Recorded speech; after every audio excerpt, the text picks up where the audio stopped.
And here we go. The Between Sundays podcast, episode 6. Jeremy Womack, how are we doing today? How now, brown cow? Feeling good. It's a Monday. It is. It's been Monday all day today. Fun fact, just so you guys know, we actually film these every Monday. We really do. And people are asking me, they're like, so hey, when's the next one coming out? I was like, you're not going to believe me. I was like, but Kyle's literally in the process of editing like 3 different episodes. Yeah, I think the goal is to have, a stock of videos you can pull from and kind of keep things going.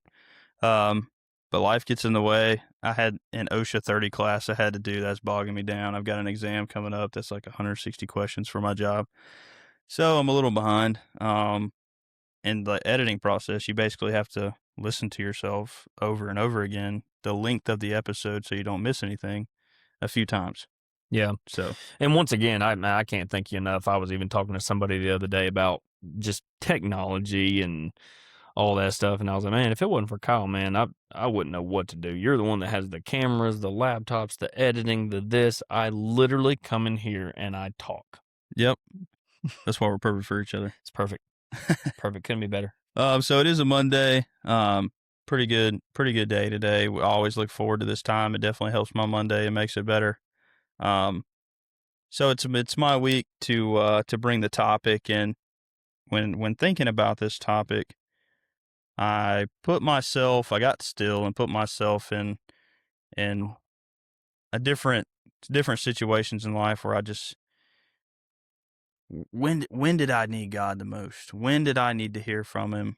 And what was the result of that situation? And what did it take for me to hear from him?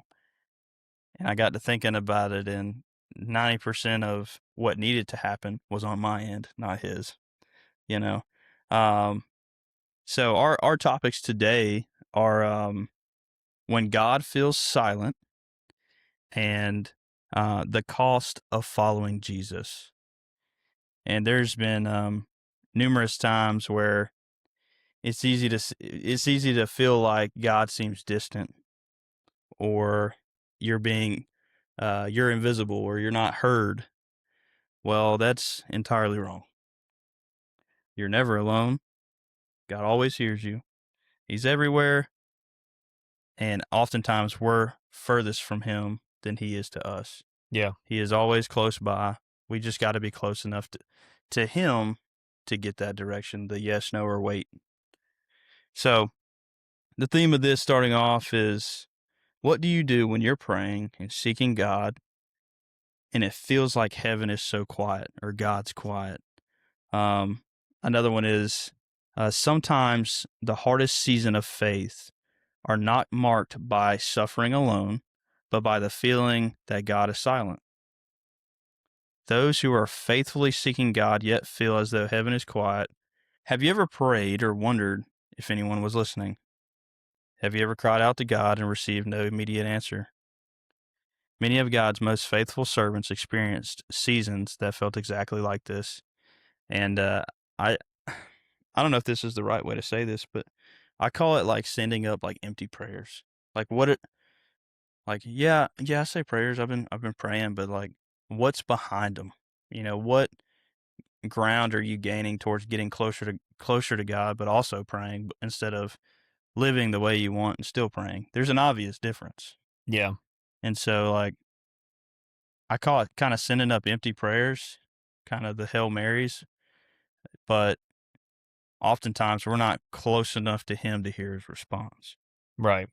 And I think the Lord knows that too at times. And I think, the place I find myself in life right now, it's taken me a long time to get here, but it's not so much like the Lord's silent right now. I may just not be ready to hear what he has to say. Right. There's some things that I need to maybe turn loose of. Maybe some things I need to change to where, like, hey, Jeremy, I hear your prayers. I would love to talk to you, but I need something to click in you before we have that conversation. And I think sometimes we can be like looking in the wrong place. Like, we're sending up a prayer and looking for the answer to be over here because that's what we want it to be. Oh, yeah. And it's like, hey, no, your eyes still need to be right here. We're not done here. Or, hey, it's not over there. It's over there. Or we still have work to do back there. Yeah. Before we can make right what's here before you can even remotely get to over there. Right. You know what I mean? My first point here is silence doesn't always mean absence. So Hebrews 13:5, I will never leave thee nor forsake thee. Matthew 28:20, lo, I am with you always, even unto the end of the world. I mean, that right there is a a promise. It is a promise, and he hasn't broken one yet, just so you guys know, and he won't. So, um, And that's another thing too is we live in a day and time where everyone is so impatient. And what I call it is being in an Amazon Prime world. You know, people want to click a button today and, you know, have everything you want tomorrow. Well, the Lord tells us to be patient. right, You know what I mean? And, you know, there's been times where it's like, man, I need to hear something today, now, yesterday, yeah. and the Lord just is not ready for me to hear it yet. I think in that waiting period, God's got us right where He wants us to be, and it's where you find yourself in the struggle. That's where you grow. That's Mm, where you find out how strong your faith is. That's where you find out how strong your marriage is. That's where you find out how strong your friendships are. You learn a lot about yourself in the struggle, mhm. and really, really relying on God. And if we just relied on Him on the mountain like we did in the valley, I think things become a little more simple for us in our way of thinking. But um, when thinking about the struggle, I think I might have sent you this video or shared it, but it was like God didn't keep Daniel from the lion's den. Mhm. God was there in the lion's den. God didn't keep Shadrach, Meshach, and Abednego from the furnace. He met them in the furnace. Mhm. And it's those are examples of really where God's going to meet us. You know, whether it's at the turning point of a decision on a job, a big financial purpose, buying a house, marrying somebody, on the verge of losing something, or a wayward child, or a very difficult time. That's where He's going to meet you. That's where He's going to meet you in the struggle. He's going to meet you in the storm. Yeah, and you know, there's a thing I saw I saw it years ago, and I hope I don't butcher it, but the teacher is always silent during the test. Yeah. You know what I mean? Yeah. Yeah. That's And so cool. yep, Yeah. and it's like it nothing is more true than that. It's like when you're in the middle of it, the Lord's probably gonna be silent because he is putting you through something. He's trying to see, you know, where's your faith gonna be, Right. and you know, stuff like that too. So I think we've got some really good biblical examples of this too, and there's a list of them here, but it's uh, Job. I think is one of the best pictures of resilient faith, of just never, regardless of what's thrown at you, you're gonna look to God, and look for Him to deliver you in that situation. But Job remained faithful despite unimaginable suffering and long periods without God's purpose. David repeatedly cried out in the Psalms, asking why God seemed distant, yet continually returned to trusting God's character.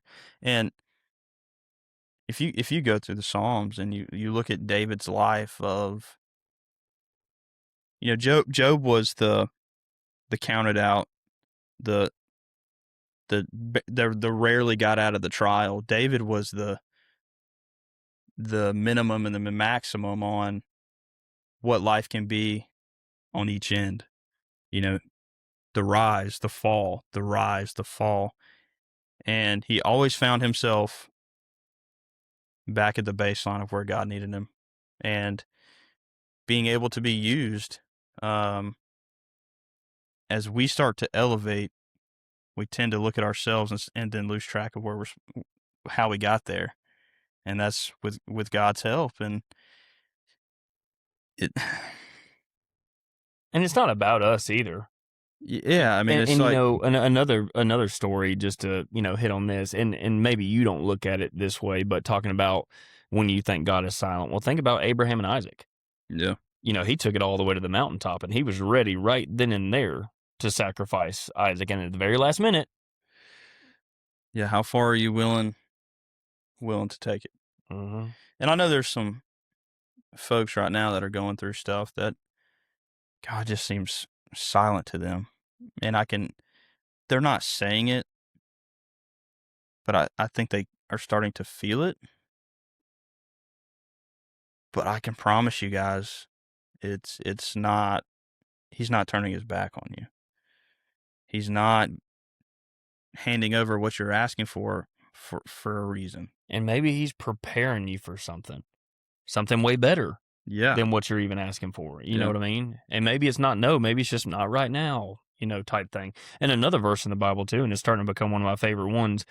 And I think it kind of, there's some parallels with, the Lord being silent, but it's be still and know that I'm God. Yeah. Like, bro, even if you're not hearing from me right now, just be still. Just, sit with me. Yeah.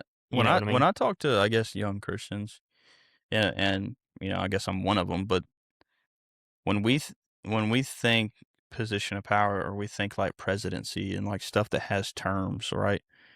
And I always tell people, my guys, like, God is not an earthly figure. He is not something with terms. You're not going to get a new one every 4 years. He's the same as he was before, as he is now, as he will be. Yesterday, today, and tomorrow. And he's the same. We forget, and we just like lose this thought that God can just do impossible things. Like, hey, that the God we pray to today healed the blind, healed the lame, parted the Red Sea, and I thought it was awesome, the message about the rod, Mm-hmm.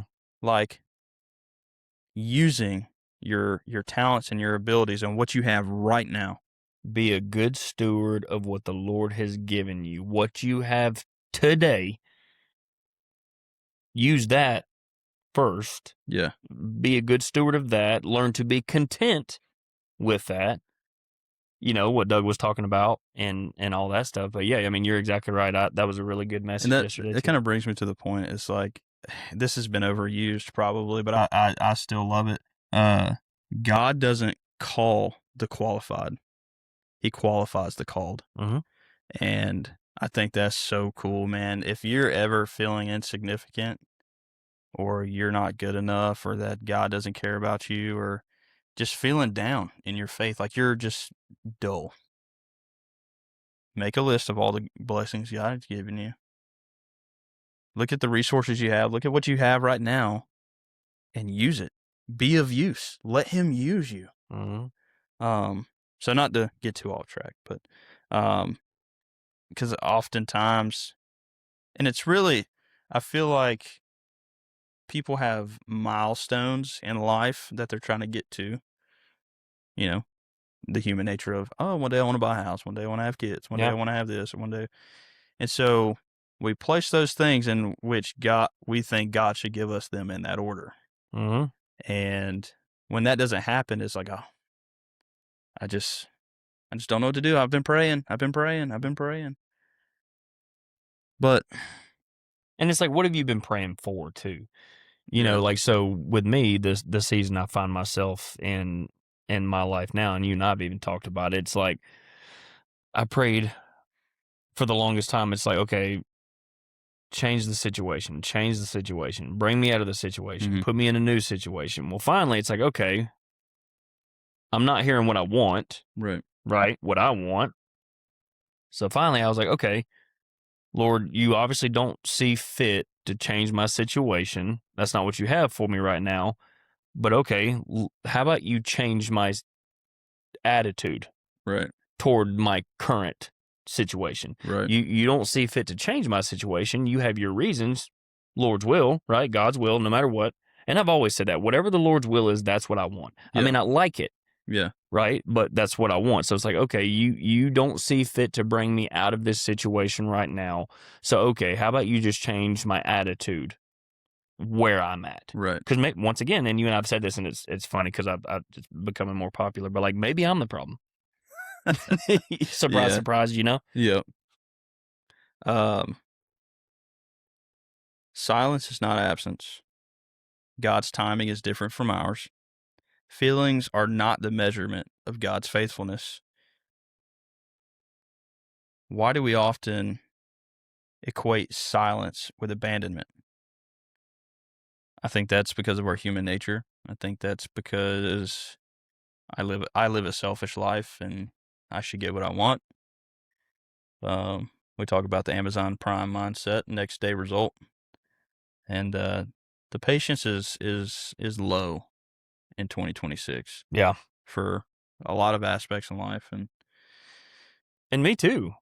Like I'm like it's not just you. I'm very impatient. Like right, I want it yesterday. yeah, like fixing the pool, Easy fix. easy That fix. was an easy It fix. was eating you alive. Yep.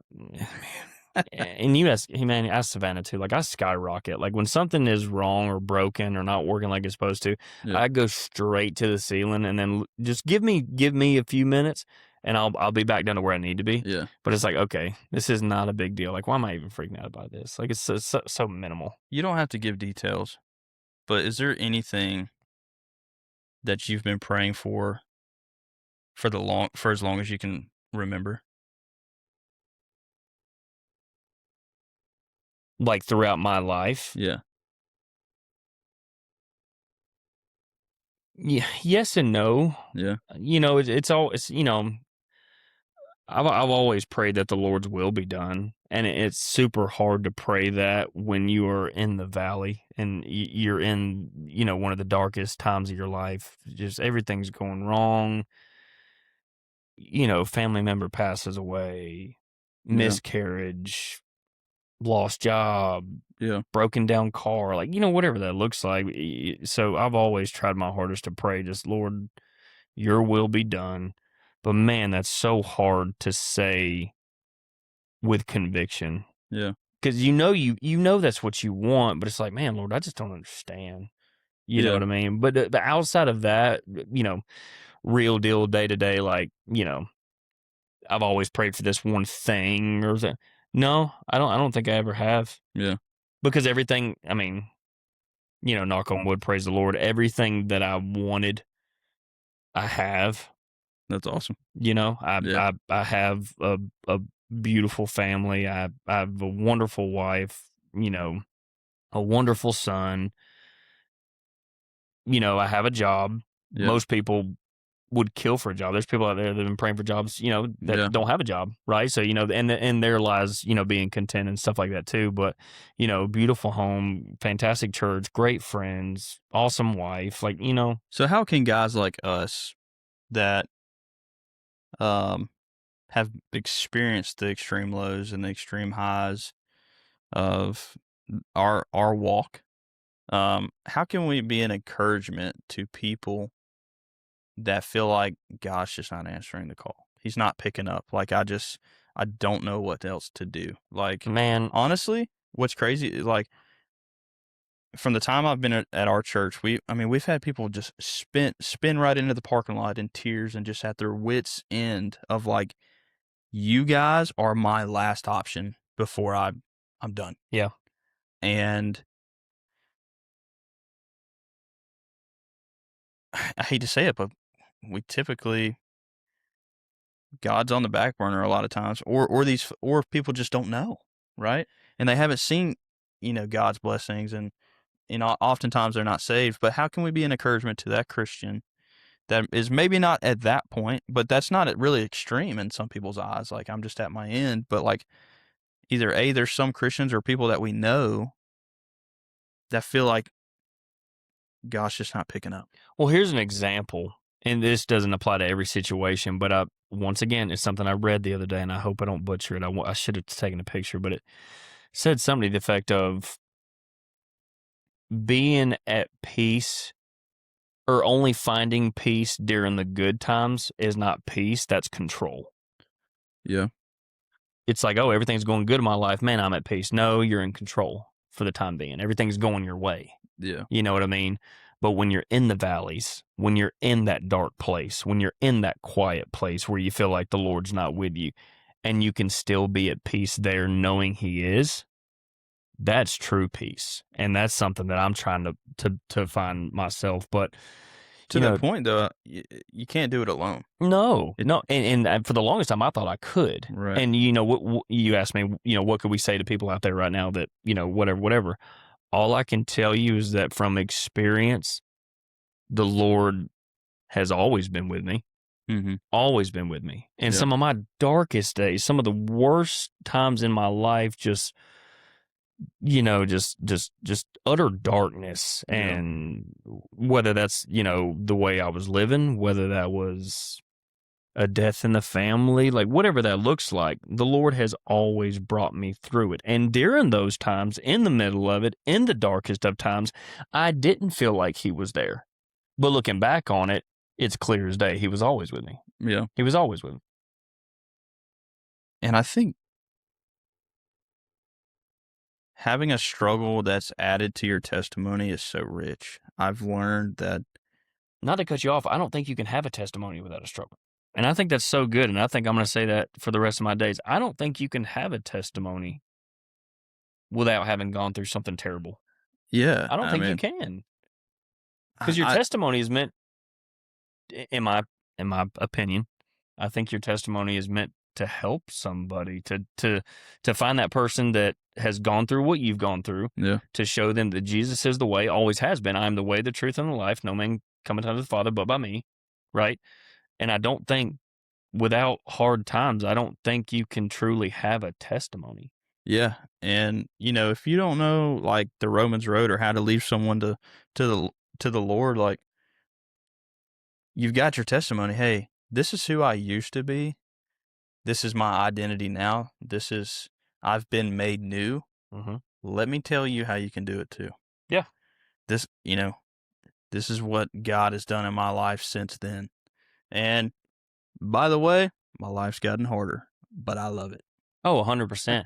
And I mean, I was listening to a podcast the other day and it was like, if you could have 5 minutes with Jesus, what would you do? And the guy answered and said, I could have 5 minutes with Jesus whenever I want. Yeah, it's true. Like I'm never alone. Yeah, yeah.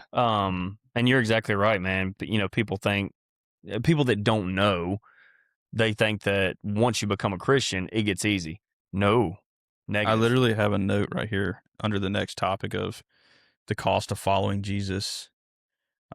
Life became more difficult. Jesus never promised an easy life. Mm-hmm. And that's so true. And um,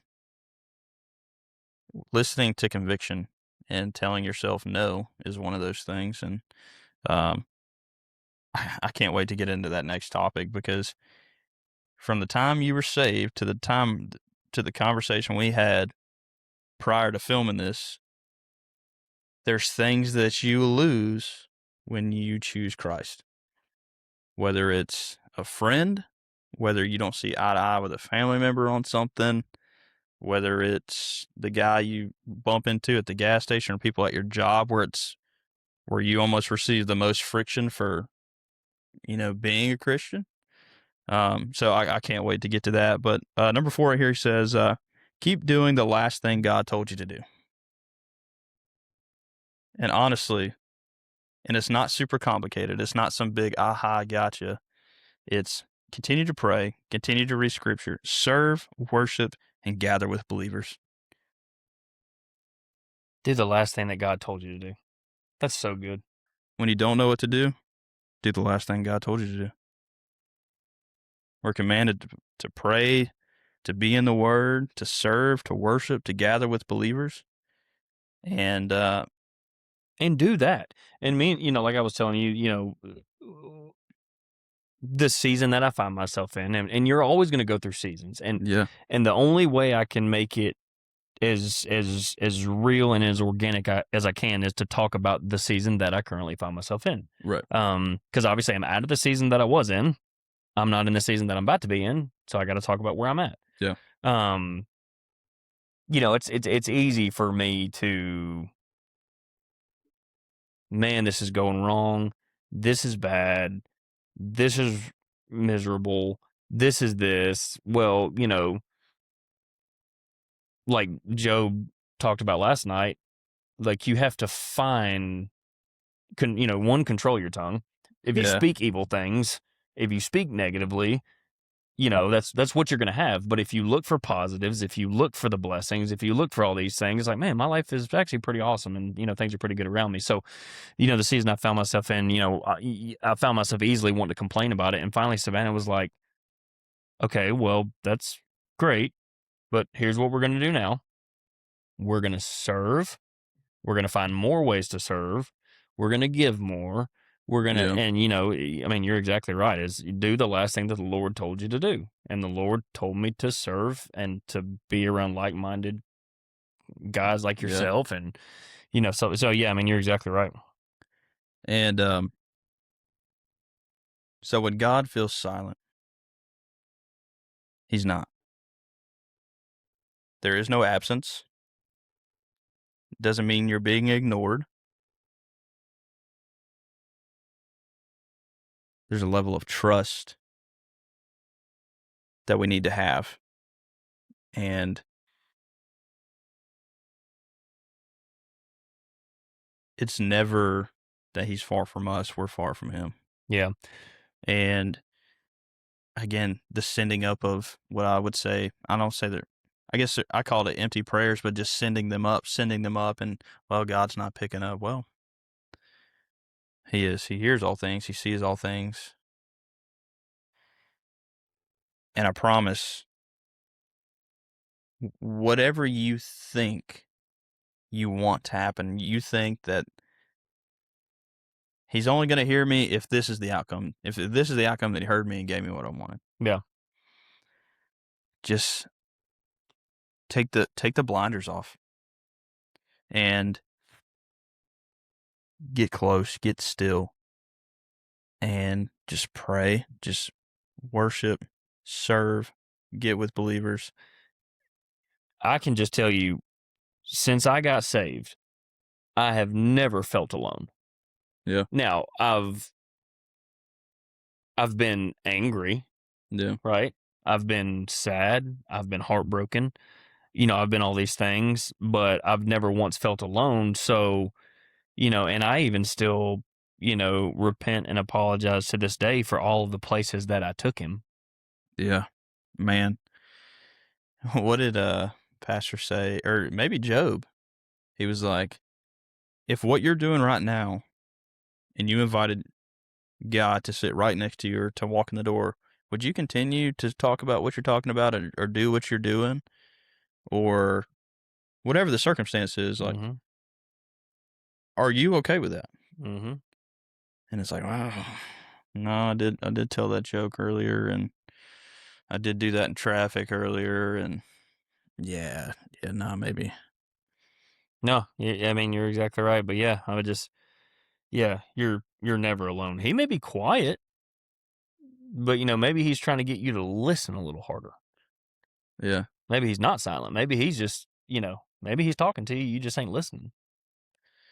So for the Christian out there,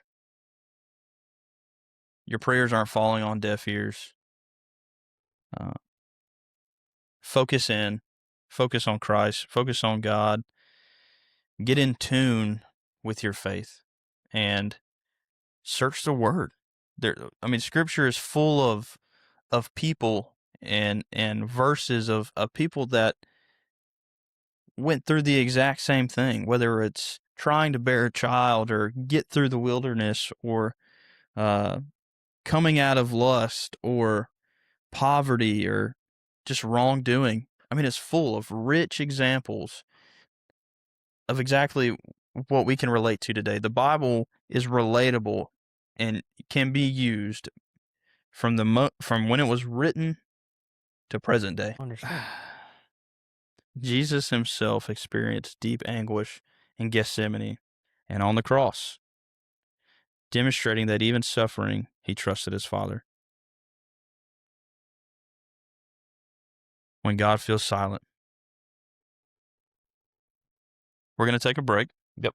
And we're going to get into the cost of following Jesus and how our lives have changed since doing so, since we've implemented some principles in our life, and the change that all comes with that. We're going to get into that after this quick break. Yep. And just like that, we're back. Welcome back. Thanks for taking that break with us, as always. I know I say that every episode, but I'm going to continue to say it. I know I enjoyed it. Sorry for the technical difficulties earlier. We are working without an executive producer. Executive producer. He's not with us today. Absent, just unacceptable at this point. He's actually 45 minutes late, according to the recording. Sounds about right. He wasn't here last week either. Was he? Mm. No wonder everything's been going crazy. He texted me, he's like, y'all still rolling? He's around somewhere. He's around. He's perusing. Yeah. I mean, we are on his property, so. It's not an excuse. It's kind of be weird if he wasn't here.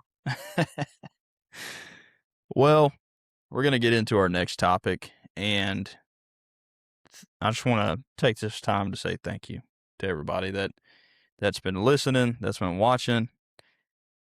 Thank you for all your encouragement to keep doing this, and I know we benefit from it a lot, just being able to hang out and talk and go through this stuff, and it's been fun. It's been tough trying to keep up with everything and keep up with life at the same time, but it definitely is very rewarding.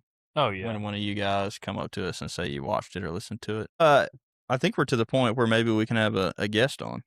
Oh, boy. So let's be thinking about that. If you guys are interested in that, comment, text us, pull us to the side, and maybe we can have you on.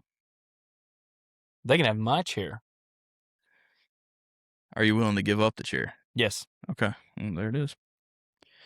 So our next topic is the cost of following Jesus. Executive producer. There he is. We can't show his face, but ladies and gentlemen, he is here. He's here. Oh, and there's his lovely wife. Another special guest. As long as they stay over there and they don't walk on this side, they should be fine. Because they have to stay anonymous. We can't let people know. Yeah, there's this whole this whole segment of who are they keep talking about? For the record, people think that we're in here just by ourselves. We're not. There are people in the room right now. Yep. Executive producer. Thanks for finally showing up. And Mrs. Executive producer. All right. Well, where were we? Nice surprise. Wow. Just threw me off track. Big old We were actually just talking about you we live. We were like, why is he not here? He's late. He's 45 minutes late. Yeah, well, that will get in the way. People that have real jobs. Anyway. So we were talking about the cost of following Jesus and just making that ultimate decision to pursue Christ. It starts at salvation, but what are you willing to give up? What are you willing to go through? What are you willing to say no to when you decide, hey, I'm gonna fully follow Jesus. I'm gonna serve. I'm gonna go be a churchgoer. Whether it's you start to decide to go to 3 services a week, or I think some of our most valuable things are our time, and that's time with our family, time at work. Giving up time is what people have a lot of struggle with giving up at times, but I think it can also be materialistic things too. Like, I'm not willing to give up a certain lifestyle. I'm not, okay, I'm going to make it mild or make it not as important, but I'm not willing to fully give it up. And I've just got a note right here that says, you must die daily is what it says. And it's going to look different day by day, moment by moment, right? Of what am I willing to give up in this situation for that person to see Christ in me? And that can look like a whole bunch of different things, but to us, the gift of salvation was free. So what are we selfishly not giving up for a gift that was free that cost somebody's son everything? Oh, yeah. And so when you look at it from that perspective, it's not meant to shame me or you or anybody, but it's like, wow, I'm living quite selfishly that I can't give up a Sunday afternoon football game or something just to go back to church. Yeah. And I'm guilty of it too. I decided to go to the lake instead of go back to a Sunday service, or, well, I'm going to not talk about Jesus at work because that might affect things, or what are you willing to give up? Is it friendships? I don't think you should, abandon your family or anyone, because I don't think that's what That's what the message of being a Christian is. But hey, maybe I don't partake in the happy hours after work, you know? Like, you've got to deny yourself, deny your flesh, and die daily. And I think a perfect picture of this is the Phil Robertson movie, really, when they're standing in the swamp, and he's like, "Phil, you have to die," because he wasn't willing to give up his life. So the theme is salvation is free. Following Jesus costs everything. Culture says follow your heart. Jesus says deny yourself. And I think it's no secret that we live in a, hey, you can be what you want to be, follow your heart type of society. Like, you can be whatever you want to be, whatever you feel like this day, you deserve it. You deserve it. Yeah, and what is it? What was the topic we're on right now? What was the question exactly? The topic is the cost of following Jesus, So choosing Jesus. so the cost of following Jesus, people think, okay, I'll tell you, it cost me everything to follow Jesus, but literally what it cost me were all the things that I thought I wanted that I'm so happy I don't Don't have have. anymore. Right. You For know what I sure. mean? So it's like, yeah, it cost me everything. It cost my friends. Well, those people weren't really my friends. Absolutely. The places I was going, oh man, I don't want to give up these places. I hate those places. I hate I ever went to those places. And it was kind of something you and I were just talking about a second ago. It's like, I apologize and I repent all the time to the Lord. It's like, I'm so sorry for the places that I took you. Yeah. Because as a Christian or someone claiming to be, all the places that I went, the late nights, all those things, man. But yeah, I mean, it cost me everything, but I'm so glad that it did. Yeah. And what you feel like is irreplaceable, he feels with so much more. The happiness you felt that you thought you felt That you before thought you felt. is filled with a joy that's so pure that it's just overwhelming. Oh yeah. And it's in abundance. And so, and that's really the joy of living the Christian life. And I'm not saying it's easy, but I'm saying the joys you find in it are far better than something that we could create on our own. Well, and I think what it is we were quote unquote happy then. Right. Now we're joyful. Yeah. Yeah. Because being happy and having joy are two very different things. And I think peace comes into it too. Like, when we think of peace, we think of like spa or a cabin in the Smoky Mountains or something. Like, a visual of peace looks like relaxation. But peace is really, it can be brought in your worst days ever. It can be in your best days ever. Having that joyful and the peace of God is what is given when you give up everything. And peace is knowing without a shadow of a doubt who's in control, who's always been in control, and once again, following the Lord's will. And it goes right into the point is like Jesus never promised an easy life. Life actually became harder, but he promised peace in his presence. Being okay with being uncomfortable is one of the most difficult things I think Christians face today. I'm not going to go do that or talk to that person because it makes me feel uncomfortable. I'm scared, or I've got anxiety. I can't talk to that person. I can't do this. I can't go there. Like, knowing that God's got this is so important. And once again, the where I find myself at, there's a healthy level of fear. If you deny me before man, I'm going to deny you before my Father. Right. So now, I'm talking about Jesus. Yeah. It may be just be a one little comment, just to say that I said it, but Yeah. And honestly, people are going to test you, like, whether they do it purposely or not. Like, hey, let's see what we can get away with this guy. well, let's see if old Jeremy's still in there. Yeah. Yeah. Yeah. And they know what can bring it out. Oh yeah. And so the next one is following Christ means surrender. Lay down your plans, your dreams, and comfort in obedience to God. And that may be laying down the luxuries of life or picking up and moving your family. I mean, I just think about, sometimes we compare ourselves to the most extreme missionaries out there that are like, we're going to pick our family up and go to South Africa or wherever it is. And it's like, go where you're called. But ultimately, those people surrendered everything. They're like, Lord, if I have nothing but I have you, I have everything. And I find myself being timid with that idea of surrendering everything. And it's like, Yeah, and I can see where you would say that, but it's also what you were called to do. right, People are called for different things. You weren't called to be a missionary. right, Not right now. The Lord, could have different plans for you or whatever. But no, I mean, you're exactly right. But it's I mean, think about the Cruz family. yeah, They didn't go to South Africa, but they moved from Carolina to here and all that yeah. stuff. That's huge. Well, I think it's like, when you feel busy and you can't find another second to squeeze something in. We have filmed an hour plus long podcast almost every Monday since we started. God's going to provide you the time, money, or effort to do what you're called to do. And you also have to be willing to put in the work yourself too. You know what I mean? Because you reap what you sow. Yeah. The Lord ain't gonna just He expects you to move. Right. You know what I mean? And so, man, just laying everything down. You say, you know what? I may not be the church pianist. I may not be the most qualified, but God use me.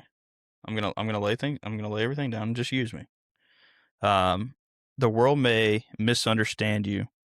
Faithfulness to Christ can bring criticism, rejection, or misunderstanding. Have you ever fell short of something or been judged? Like, do you have have you ever been looked at funny? Like, do you ever have an experience, like a bad experience for someone finding out that you were a Christian? Yeah, but once again, those were the so-called friends that were never my friends to begin Okay. with, so Yeah. I didn't care. Yeah. Judge me, Mm-hmm. please judge me. I don't care. Yeah. I see it. Like, so I work in Midtown Atlanta a lot. I work in the Atlanta area, and um, man, it's there's no shortage of people to talk to about Jesus in that area, and uh, you can borderline be run out of an establishment or run off because of just not agreeing with what they have to say, as far as like, hey, that's just not true. Like, um, so I would say rejection for sure. Like, if there's some people that are just not willing to hear it. I've been rejected as far as talking to a group of people. Maybe they're on the corner of a street in Atlanta and they're protesting or have signs or something like that, and you try to talk to them and they just don't want to hear it. But misunderstood. I can honestly say I've been misunderstood by some folks in my family.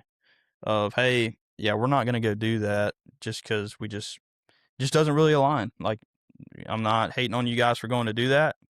I'm not gonna tell you shouldn't. You're an adult. Sure. But we're just not gonna do that. And it kind of, I'm not saying it's always certain holidays, but there's just some holidays that we don't do anymore because we just choose not to. So there's some misunderstanding with why we do certain things and why we don't. Well, and that goes back to Pastor Doug's message a couple of Sundays ago. No more Mr. Nice Guy. It's I mean, Yeah. but it's about putting your foot down and saying, Yeah. as for me and my family, we will serve the Lord. This is what we're doing, and I'm not him anymore.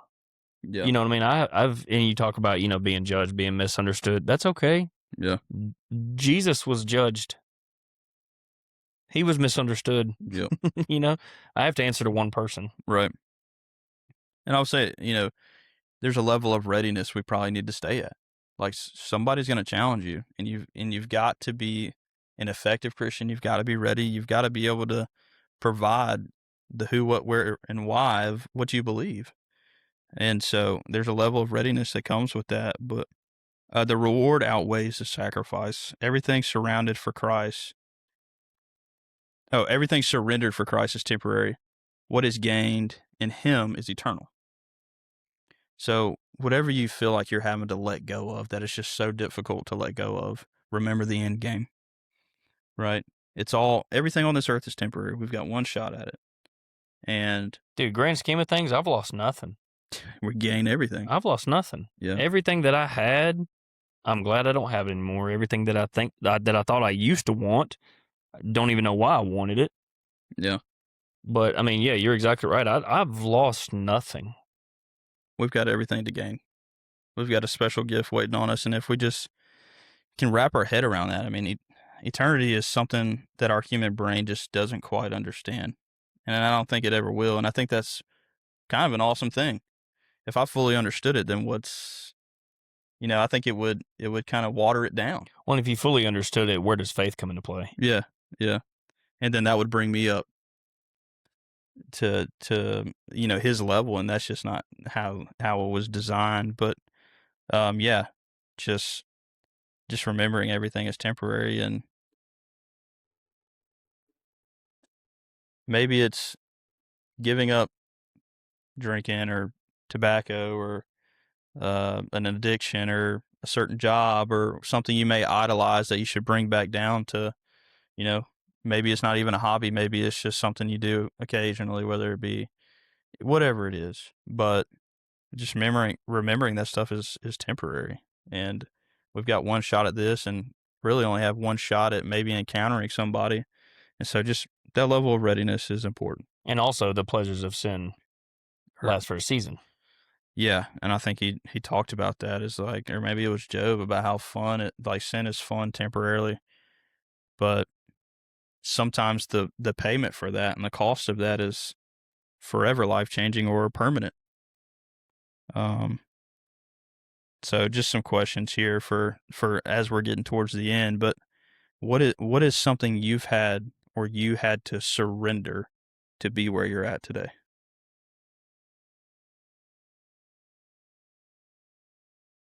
Honestly, man, that's something I'd have to think about. Nothing really sticks out because, like I said, it all goes back to what I said. Everything that I let go of was so minimal. The stuff that I used to think was important or that was big to me. Looking back on it, I mean, filthy rags. No. You know what I mean? Once again, I don't feel like me choosing to walk with the Lord. I don't feel like I've surrendered anything. I feel like I've gained everything. Everything that I've quote unquote lost is stuff that I wish I never had anyway. Yeah, I guess for me it's And also, and let's just be real with one another. Remember, my dad's a retired pastor. yeah, My parents are, been married for 40 something years. So it's like I always had I had a great childhood. I was always in church. Now I was that wayward son. yeah. And, I chose to go experience the world and see what they had to offer. And there was nothing to be found. We'll just say that. But I think that's where you and I differ a lot too, is very different backgrounds and stuff like that. But like me, Yeah, I would say for me it's something I continue to battle with, and I said it earlier, it's like your best commodity, the things that are most valued to you are really your time. Like where are you spending your time? Are you choosing yourself or are you choosing Christ? Are you choosing God? And are you choosing your family? Like for me, it was just a selfish standpoint of like my time was my most valuable thing. So I made sure I spent my time doing what I wanted to do. Um, so I think for me, I need to work on continuing surrendering my time to where it needs to go. Um, why do Christians avoid talking about sacrifice? that's a good question. I think because we, not that our church does this, but I think a lot of souls have been won lately or on social media because of feel good. It's what is the rewarding things of the gospel and salvation are mostly talked about probably on social media and just widely used from the Joel Osteens and people like that. Yeah. Um, when we talk about why do I think Christians avoid that is um, we don't like to talk about what it cost for salvation to be free to us, Or, or look, what did I have to put down, like who I was before. or did you put down anything at all? Yeah, Because why do Christians struggle so much talking about sacrifice? Maybe because you actually haven't sacrificed anything yet. yeah. Maybe you haven't yet. Maybe you're between Sundays is of the world and of the flesh, and then only on Sundays you're this person, and so you can't speak from a place of practice. You speak of a place of, well, it says, Right. you know, is Christianity becoming too comfortable? And I kind of dove into this a second ago, but is it becoming too comfortable? And I would say a little bit. I think it took artists, it took Charlie Kirk, it took Donald Trump, JD Vance, some of your most popular people making it cool again, but it made it soft in a way. Like, and it's such a shallow version of probably what really needs to reach people. I think if it's too comfortable, messages and conviction need to make you uncomfortable. I think that's the point of it. And if you walk in and walk out the same, then that just ain't it. Yep. It's just too comfortable. Um, what does take up your cross look like today? I think that's a person to person thing. What's your cross? Yeah. You know what I mean? I think for me, like I said, it was my time, and just use the platform you're given. Use your job, use your position, use your place in church, and take up your cross and do what you're called to do. And be present, and don't be scared to say the name Jesus. Don't And be scared to be that person at lunch that only prays for their food. well, Like, and see, I was listening to a podcast the other day, and I don't even remember which one it was, to be honest with you. But it was, everyone's okay with you saying God.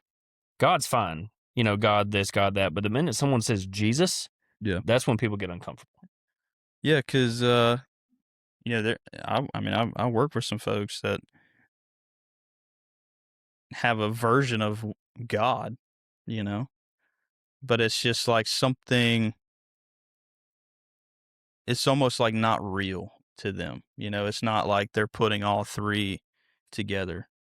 you know they're just not doing that, and it's like, oh well, God, yeah, I prayed, we went on Easter and we went for this and that, and it's just a shallowness of faith. And I mean, I'm grateful it's something, and Yeah. it may be from a seed that somebody planted, but you know take up your cross and help grow, and put it all together for maybe that person you work with, or maybe it's a sibling or something, but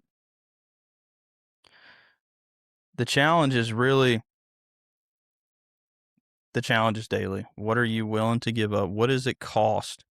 What is the cost for following Jesus? And for some people, maybe in other countries, the cost of following Jesus is their life. I Yeah. mean, that is a real thing across the world. And for us, it may be a little bit less than that. Maybe it's you lose a friend, or maybe it's I don't I don't think you can lose your job for what you believe in now, because that's against something. But Yeah, um, but they may not you fire may you treat me for that, but different. they'll make sure you get Yeah. fired for You will something. catch some criticism, and let's just really think about that. Our topics today were when God feels silent, and the cost of following Jesus.